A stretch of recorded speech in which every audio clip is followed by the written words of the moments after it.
회막문 여호와 앞에서 제비 뽑아 나눈 기업이 이러하니라. 이에 땅 나누는 일을 마쳤더라. 아멘. 자, 우리가 본문을 이제 49절에서 51절까지만 읽었지만 이제 여호수아 19장을 전체적으로 보면서 말씀을 나누겠습니다. 그동안 오늘 본문까지 이제 여호수아가 가나안 땅에 입성해서 가나안 땅 정복 전쟁을 하고 또 땅을 분배하는 일이 맞춰지는 본문까지 오늘 본문까지 그렇게 땅 정복과 땅 분배가 이제 마무리되게 됩니다. 자, 이제 여호수아 19장은 실로에서 첫 번째로 기업을 받은 베냐민 지파의 기업을 소개한 우리 지난 18장에 이어서 이제 실로에서 그 기업을 받은 6개 지파가 나오죠. 시므온, 스불론, 이사갈, 아셀, 납달리, 단 지파의 기업에 대해서 소개를 하고 있습니다. 그리고 이어서 이 기업 분배의 마지막으로 여호수아가 받은 이 특별 기업 소개와 함께 이제 모든 기업 분배가 가나안 땅에서 이 땅 분배가 이스라엘 지파에게 땅 분배된 것이 마무리되고 완료되었음을 밝히고 있습니다. 자, 오늘 본문은 여러분 19장을 눈으로 한번 쭉 보시면 우리로서는 좀 발음하기도 어렵고 또 관심도 생기지 않는 수많은 지명들을 지루하게 나열하면서 이야기하고 있기 때문에 지도와 함께 또 우리가 이스라엘 각 지파별로 땅 분배가 이루어지는 것을 보면서 여호수아 이전에 이들 지파에 대한 과거의 예언들, 이들 지파에 대해서 이제 모세와 야곱이 과거에 이제 이들이 어떤 땅을 받게 될 것이라고 예언한 적이 있었거든요. 그 예언들이 오늘 본문을 보면서 어떻게 성취되었는가를 함께 살펴본다면 우리에게 주는 영적 교훈이 클 것이라고 생각을 합니다. 이제 지도를 한번 보여주세요. 잘 안 보이시죠? 이렇게 생긴 지도예요. 이스라엘 지도인데 이 지도와 함께 보면서 우리가 함께 영적 교훈을 나누도록 하겠습니다. 지도는 계속 제가 따로 말씀드릴 때까지 계속 그대로 보여주시면 감사하겠고요. 자, 오늘 말씀에 나타난 각 지파별 기업 분배가 아까 말씀드린 대로 과거의 예언과 비교하여서 어떻게 그 예언이 성취되었는지 차근차근 살펴보면서 오늘 제목 예언대로 성취된 기업 분배라는 제목으로 우리에게 주는 은혜와 도전을 함께 나누겠습니다. 여러분 성경 보시면서 따라오세요. 먼저 1절에서 9절은 실로에서 베냐민에 이어 두 번째로 기업을 분배받은 시므온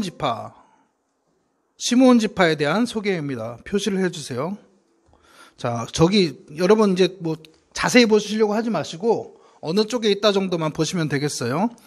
그런데 이 시므온 지파의 기업 분배를 살펴보면 다른 지파의 기업 분배에서는 찾아볼 수 없는 특징을 발견할 수 있습니다. 성경과 지도를 보시면서 여러분 말씀을 들으셔야 돼요. 그것은 1절에 나온 대로 그들만이 거주할 수 있는 땅을 따로 받지 못하고 유다 지파의 기업 중에 일부를 기업으로 받았다는 것입니다. 그럼 보면 유다 지파 밑에 있죠? 이들이 자신들의 땅을 유일하게 받은 것이 아니라 유다 지파에 속한 땅 중에 일부를 받았다는 거예요. 이러한 사실은 이제 시므온 지파의 인구가 매우 적었으며 한 지파로서의 졸림마저 위태로운 상황에 이르렀다는 것을 반증해주고 있는 것입니다. 자, 실제로 시므온 지파는 이 12지파 중에 가장 적은 인구를 가지고 있었습니다. 자, 그렇다면 시므온 지파가 이처럼 인구가 줄어들고 당당히 독자적으로 일정한 영토를 할당받지 못한 이유가 무엇입니까? 그것은 과거에 지었던 그들의 죄 때문이었습니다. 자, 시므온 지파는 가나안 정복 전쟁에 들어오기 전에 광야 생활을 하는 동안 그동안 그 인구가 절반 이하로 줄어들었어요. 반 이상이 줄어들었습니다. 민수기를 통해서 우리가 알 수 있는데 광야 생활 초기에는 59,300명이나 되었던 성인 남자의 수가 광야 생활 후기에는 무려 37,100명이 빠진 22,200명이 된 것입니다. 이는 자연적인 감소가 아니었습니다. 과거 발람이 꾸몄던 죄악, 모압 여자들로 하여금 이스라엘 백성들과 음행하게 하여 범죄케 하였던 그때의 시므온 지파는 족장이 그 죄로 인해 죽임을 당할 만큼 가장 깊이 범죄에 빠져들었던 지파였습니다. 이 범죄 이후에 시므온 지파는 사실 쇠락의 길로 계속 빠져들어갔습니다. 그래서 신명기 33장에서 모세가 이제 임종할 때에 이 12지파를 축복하며 예언할 때에도 시므온 지파에 대한 예언만은 빠졌었어요. 그리고 오늘 본문에 와서 가나안 정복 전쟁을 마치고 이스라엘의 12지파에게 땅을 분배하고 있는 지금 시점에 이르러 시므온 지파는 과거 그 일 때문에 독자적인 기업을 얻지 못하고 유다 지파의 기업 안에서 자기의 기업을 얻고 있는 것입니다. 결국 시므온 지파의 기업 분배를 볼 때 우리는 이 죄의 영향력이 얼마나 크고 깊은가를 다시 한번 확인할 수가 있습니다. 그래서 죄의 영향력은 개인을 삼킬 뿐만 아니라 가정과 또 지파와 나아가서는 국가마저도 멸망에 이르도록 하는 무서운 영향력을 가지고 있다는 것을 여러분 오늘 시므온 지파를 통해서 이 기업 분배를 통해서 우리는 깨달아야 할 것입니다. 자, 다음 10절에서 16절은 세 번째로 기업을 받은 스불론 지파의 기업을 소개하고 있습니다. 자, 여기에 보면 자, 스불론 지파는 자, 보세요. 해안 지역과는 거리가 먼 북부의 내륙 지방에, 그렇죠? 보이죠? 지도에서 내륙 지방의 기업을 얻었다는 것을 알 수가 있습니다. 그런데 보세요. 야곱은 이제 창세기 39장에서 이들을 예언할 때 스불론은 해변에 거주할 것이라고 예언하였고, 모세는 신명기 33장에서 스불론을 향해서 바다의 풍부한 것과 이 모래에 감춰진 보배를 흡수할 것이라고 축복하며 이 스불론 지파를 예언한 바 있습니다. 그런데 스불론 지파는 그들의 예언과는 다르게 해안이 아닌 내륙 지방에서 기업을 얻었지만 그 기업이 동서를 잇는 무역의 요충지에 있었던 지리적 요건으로 인하여 빈번하게 지중해 연안들의 항구 도시를 왕래할 수 있었으며 심지어는 그곳에 상주하는 상인들도 많았다고 합니다. 따라서 야곱의 또 모세의 예언은 야곱이나 모세의 예언은 문자적으로는 아니라 하더라도 의미적으로는 분명하게 성취되었다고 볼 수가 있습니다. 자, 오늘 우리가 그냥 여러분 성경을 이렇게 19장을 쭉 스스로 보시면 이게 뭐 이해도 잘 안 되고 어떤 의미인가 파악하기 힘들잖아요.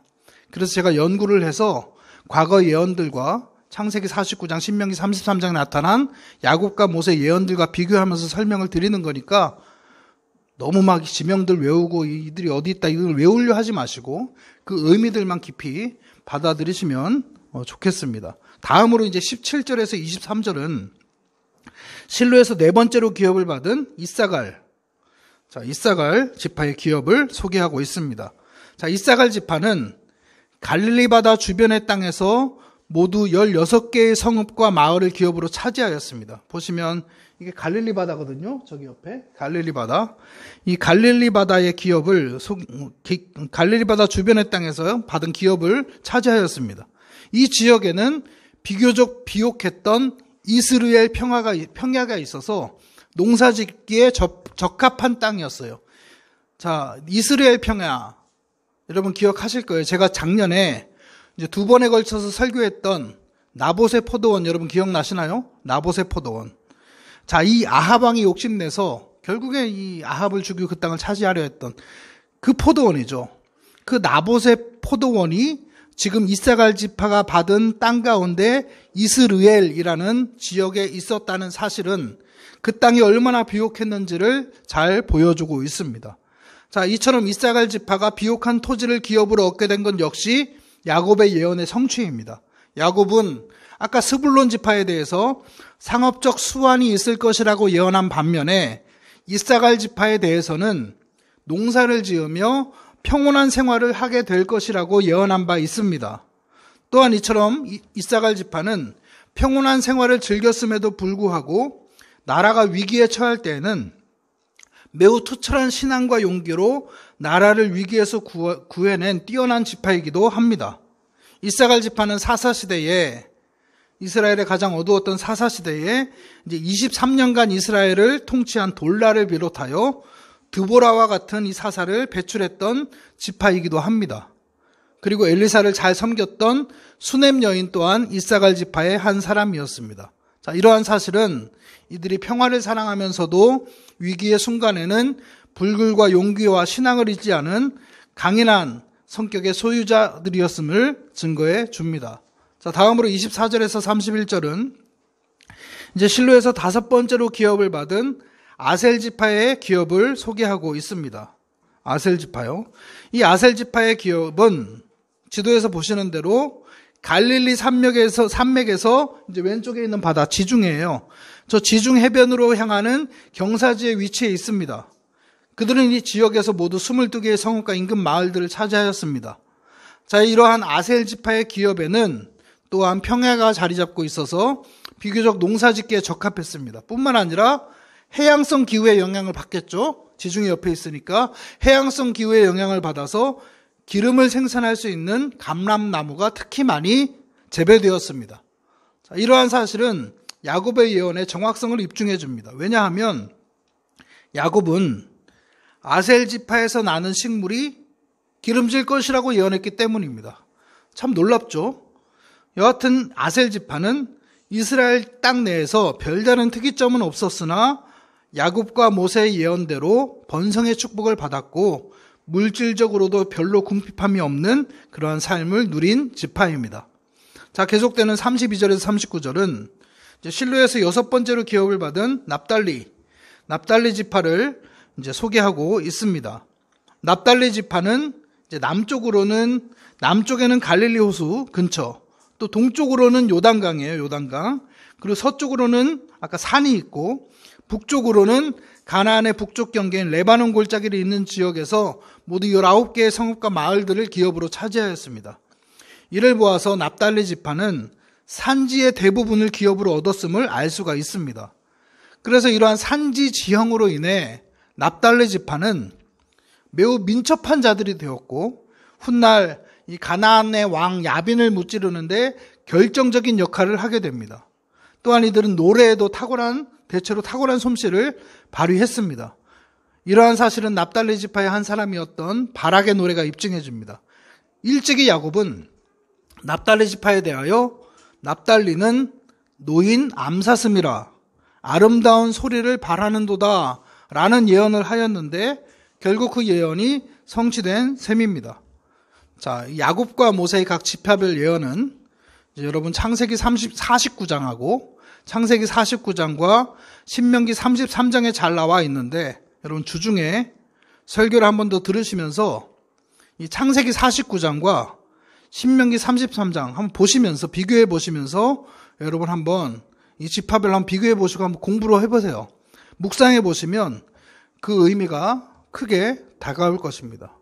이렇게 설교를 통해서 친절하게 설명해 드릴 때 여러분 것으로 삼으시려는 노력을 잘 하시면 성경이 훨씬 더 입체적으로 여러분들에게 보여지니까 이번 기회에 이렇게 한번 말씀을 잘 묵상해 보시면 좋겠습니다. 창세기 49장, 신명기 33장 말씀을 드렸어요. 자, 한편 이 납달리 지파는 후에 가나안 왕 야빈과의 전쟁에서 아까 승리했다고 말씀을 드렸고 또 가나안 정착 초기에는 하나님의 명령을 따라 가나안족 멸절에 열심을 쏟았습니다. 그러나 후에 이제 사사기 1장에 보시면 그들 지경 내에 있는 가나안 족속들을 다 쫓아내지 못하고 함께 거주함으로써 또 이 납달리 지파뿐만 아니라 많은 지파가 그렇게 했거든요. 그래서 결국 다른 지파와 마찬가지로 이 우상 숭배에 빠졌습니다. 이러한 사실은 자기 안에 있는 죄의 요소를 철저하게 제거하지 않으면 결국 그 죄의 지배를 받을 수밖에 없고 그에 따라 하나님의 진노 또한 면할 길이 없음을 우리에게 교훈해 주는 것입니다. 자, 이어서 40절에서 48절은 이제 실로에서 마지막으로 기업을 분배받은 단 지파의 기업에 대해서 소개하고 있습니다. 자, 단 지파는 동쪽으로는 베냐민 지파, 또 남쪽으로는 유다 지파, 그리고 북쪽으로는 요셉 자손인 에브라임과 므낫세 지파 이렇게 보이시죠? 그리고 서쪽으로는 지중해를 경계로 하는 가나안 중앙지대를 기업으로 받았습니다. 하지만 이 단지파가 차지한 이 기업은 그들의 인구수는 64,400명으로 매우 좀 많은 편에 속했는데 그들의 인구수에 비해서 이 땅은 매우 좁았습니다. 또 뿐만 아니라 그들의 기업으로 분배된 성읍에는 아모리 족속의 원주민과 블레셋 원주민들이 거주하면서 그들을 괴롭혔습니다. 그래서 그들은 여러분 47절에 나온 것처럼 저 멀리 북쪽 레바논 골짜기에 있는 레세메까지 나아가 그곳을 쳐서 자신들의 기업으로 삼고 그곳을 단이라고 칭하였습니다. 자, 이러한 사실들은 모두 이 단 지파의 용맹성에 대하여 예언한 야곱과 모세의 예언이 성취된 것이라는 의의를 가집니다. 아무튼 단 지파는 이 레셈 땅을 차지함으로써 이 레셈 땅을 직접 차지했다는 것은 그들의 어떤 방금 말씀드린 배경처럼 현실적인 어려움을 극복하고 이 현실의 불리한 환경을 스스로 개척해 나갔다는 긍정적인 면모를 보이기도 했습니다. 그러나 그것이 모두 긍정적인 측면만을 가진 것은 아니었습니다. 왜냐하면 단 지파는 레셈 땅을 차지하기에 앞서 먼저 하나님께서 그들에게 기업으로 주신 땅에서 아까 말씀드린 아모리 족속과 블레셋 족속을 완전히 쫓아내야만 했음에도 불구하고 그들은 그렇게 하지 않고 인간적인 생각으로 레셈 땅을 차지하기에 급급했던 것입니다. 그래서 이스라엘이 이렇게 승승장구했음에도 불구하고 이렇게 그 가나안 땅의 사람들과 함께 거주함으로 인해서 여호수아가 죽고 난 뒤에 새로운 지도자가 세워지지 못하고 지도자가 없는, 왕이 없는, 각기 제 마음대로 소견대로 행했던 이스라엘의 가장 어두웠던 사사시대를 맞이할 수밖에 없게 된 것입니다. 그래서 훗날 이 단지파, 이 단이 그때 말씀드린 제가 몇 주 전에 설교했던 에브라임과 함께 금송아지 우상숭배의 중심지가 되고 아수르의 침공 이후에는 그 명맥마저 유지될 수 없을 정도로 완전히 멸망한 사실은 그들이 하나님이 주신 기업보다 인간적인 기업에 더 치중한 결과라고 볼 수가 있습니다. 그리고 마지막으로는 이제 여기 지도에 자세히 나와 있지는 않지만 기업 분배의 마지막으로 여호수아의 특별 기업 소개와 함께 이스라엘의 가나안 땅 분배가 완료되었음을 밝히고 있습니다. 자, 가나안 땅의 분배가 완료되었다는 사실은 하나님께서 오래전에 이스라엘의 조상인 아브라함에게 주신 약속을 잊지 않으시고 또한 이스라엘의 패역함에도 불구하고 그들에게 약속하신 이 가나안 땅을 약속대로 기업으로 주셨다는 것을 보여주는 것입니다. 그래서 오늘 본문의 내용을 보면서 또 그리고 전체적으로 여호수아서에 나타난 이 가나안 정복에 대한 내용 그리고 그 땅이 각 지파별로 이렇게 분배되는 것을 보면서 우리는 우리에게 약속된 이 천국 기업에 대한 확신과 소망을 붙들어야 합니다. 이 천국에 대한 우리가 소망과 확신이 없다면 이 세상을 믿음으로 살아가는데 굉장히 힘들 수밖에 없어요. 그래서 여러분, 천국에 대한 소망을 두고 항상 우리는 살아가야 합니다. 여호수아와 이스라엘이 가나안 땅을 받은 것을 보면서 우리에게도 우리에게 약속하신 천국을 하나님께서 마침내는 허락해 주실 것이구나라는 이 소망을 붙들고 살아야 돼요. 그 소망이 없다면 얼마나 우리가 이 인생이 참 비참하겠습니까? 죽으면 끝나는 것인데. 그래서 이제 49절 이하에 보시면 여러분 여호수아의 특별 기업에 대해서 소개하고 있는데 우리 49절 50절 말씀 같이 읽겠습니다. 자, 시작. 이스라엘 자손이 그들이 경계를 따라서 기업의 땅 나누기를 마치고 자기들 중에서 눈의 아들 여호수아에게 기업을 주었으니 곧 여호와의 명령대로 여호수아가 요구한 성읍 에브라임 산지 딥낫세라를 주매 여호수아가 그 성읍을 건설하고 거기 거주하였더라. 아멘. 자, 이제 지도는 그만 올려주셔도 되고요. 자, 여기서 우리는 일반적인 상식을 깨뜨리는 몇 가지를 발견하게 됩니다. 첫째로 온 백성의 지도자요 가장 어른인 이 여호수아가 가장 나중에 기업을 받았다는 사실입니다. 상식적으로 생각해 볼 때 여러분 백성의 지도자요 어른인 여호수아는 언제 기업을 받는 것이 마땅합니까? 그쵸. 이건 상식적이잖아요. 제일 처음 기업으로 받았어야 마땅합니다. 여호수아는 또한 이스라엘 백성 누구나 인정할 만한 뛰어난 지도자였어요. 그냥 엉터리 지도자도 아니었고 굉장히 존경받는 모세가 죽은 다음에 그 훌륭한 모세의 뒤를 이어서 아무런 모세의 이 빈자리가 티가 나지 않을 만큼 잘 섬겼던 뛰어난 지도자였습니다. 존경받는 인물이었어요. 또 그가 아니었다면 이 오합지졸처럼 보였던 이스라엘 군대가 가나안 정복을 하는 것이 그렇게 수월하게 이루어질 수 없었을 것입니다. 그랬던 이 여호수아가 가장 나중에 기업을 분배받았던 것입니다. 자, 두 번째는 또 여호수아가 어떤 땅을 원했다는 사실입니까? 딥나세라를 원했다는 사실입니다. 딥나세라는 오늘 성경의 이 부분을 제외하고는 별로 등장하지 않는, 다시 말하면 그다지 특별하고 좋은 취급을 받지 못했던 땅입니다.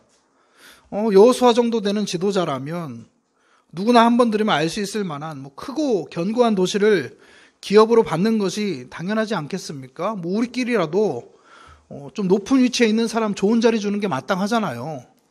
그게 당연한 것인데, 그런데 여호수아는 겨우 딥나세라를 받고 있습니다. 그것도 다른 사람의 권유에 의해서가 아니라 자원해서 자기 스스로 그 땅을 원해서 받았다는 것입니다. 또 세 번째는 여호수아가 직접 그 성읍을 건설하였다는 사실입니다. 그 성읍을 건설했다, 그리고 거기 거주했다, 이런 말이 나오죠, 말씀에. 이것이 무엇을 말해줍니까? 딥나세라는 여호수아가 그 땅을 할당받았을 당시에는 이 건설하지 않으면 사용할 수 없을 정도의, 그대로는 사용할 수 없을 정도의 성읍이었다는 사실입니다. 그 성읍을 직접 다시 짓다시피 하여서 자신의 기업으로 삼았던 것입니다. 이처럼 여호수아는 지도자로서 누릴 수 있는 특권을 완전히 포기하였던 것입니다. 자, 우리가 지금까지 오늘 본문을 통해 여호수아 19장 전체를 보면서 이제 베냐민 지파가 제일 먼저 실로에서 땅을 기업으로 받았고, 이제 실로에서 남은 6개 지파와 마지막으로 이제 6개 지파와 또 마지막으로 제일 나중에 땅을 기업으로 받은 여호수아의 기업 분배를 끝으로 이스라엘의 가나안 땅 분배가 모두 완료되는 장면을 이제 보았습니다. 정복하고 땅을 분배하는 일이 다 마쳐졌어요. 이를 통해서 우리에게 주는 영적 교훈을 크게 두 가지로 정리하고 말씀을 맺겠습니다. 첫째는 땅 분배를 통해 나타난 약속의 성취입니다. 오늘 우리가 실로에서의 땅 분배를 각 지파별로 나눠서 살펴보았던 것처럼 모든 이스라엘의 가나안 땅 기업 분배는 하나님의 감동으로 허락하여 주신 이 야곱과 모세의 예언대로, 즉 과거 하나님께서 말씀하신 그대로 하나도 빠짐없이 그대로 이루어졌다는 사실입니다. 이처럼 가나안 땅 분배의 완료는 또한 하나님의 약속의 구체적인 성취를 의미합니다. 하나님께서는 비록 처음 아브라함에게 약속을 주신 지 이제 700여 년이 그동안 흘렀어요. 이 700여 년이 흐른 뒤였지만 그 약속을 변함없이 이루어 주셨습니다. 물론 하나님께서 가나안 땅을 주겠다고 약속하시고 700여 년이 지난 후에 그 약속을 성취하신 것은 하나님의 능력이 없어서가 아니라 그것이 하나님의 작정이었기 때문이었습니다. 다시 말하면 이 모든 것들은 하나님의 철저한 계획 아래, 하나님의 철저한 시간표 안에서 이루어졌다는 말입니다. 하나님께서 이스라엘에게 가나안을 약속하셨듯이 우리들에게는 천국을 기업으로 약속하셨습니다. 이 약속은 지난 2000년이 지난 지금까지 성취되지는 않았어요. 하지만 하나님께서 이 약속의 성취를 왜 지체하고 계실까요? 왜 우리에게 아직 예수님이 다시 오지 않으시고 천국이 아직 기업으로 허락되지 않은 것일까요? 왜냐하면 하나님은 인내하고 기다리신 거예요. 모든 택한 자들이, 우리 주변에 믿지 않는 사람들이 이대로 가면 영원한 멸망, 지옥으로 갈 수밖에 없기 때문에 모든 택한 자들이 회개하고 아무도 멸망받지 않기를 하나님은 구원받기를 기다리고 계시기 때문입니다. 그래서 그때까지 하나님은 약속의 성취를 하나님 또한 기다리고 계신 거예요. 그러므로 여러분, 우리가 복음 전파에 힘을 쏟아야 되는 이유가 여기에 있습니다. 그래서 하나님의 약속은 신실하고 그 약속은 그대로 이루어진다는 것을 믿고 하나님의 때가 되면 반드시 그 약속을 우리에게 이루어 주실 것을 여러분 믿으시기를 바랍니다. 그러나 우리가 힘써야 할 것은 그날이 언제 올지 모르기 때문에 하루속히 빨리 우리 주변에 믿지 않는 영혼들에게 복음을 전해야 하는 것입니다.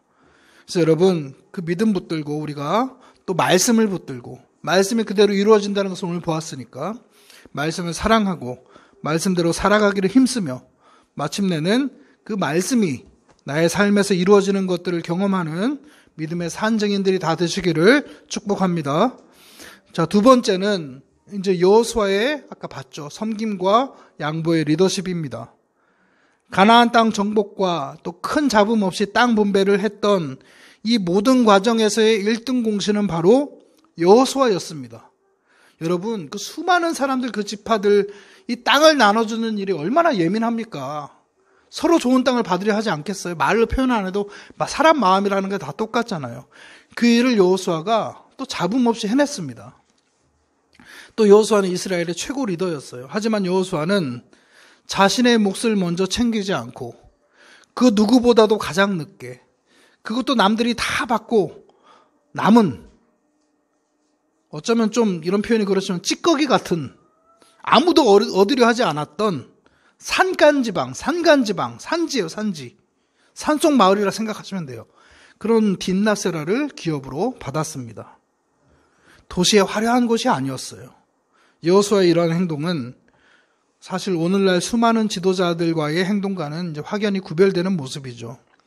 실상 많은 지도자들이 자신들 스스로 지도자로서의 권위와 권력을 추구합니다. 그 결과 지도자가 아닌 지배자가 되어서 백성들 위해 군림합니다. 사랑과 봉사 대신에 권위와 권력이라는 말이 그들의 삶을 장식합니다. 백성들의 지지의 대상이 되기보다는 두려움의 대상이 되기도 합니다. 이런 사람들에게 여호수아 같은 모습은 도저히 바랄 수가 없습니다. 자신의 유익을 돌보지 않는 지도자. 이 여호수아 같은 지도자가 참된 지도자이겠죠. 그리고 많은 사람들은 그런 지도자를 원하고 그런 지도자를 존경하고 존중할 것입니다.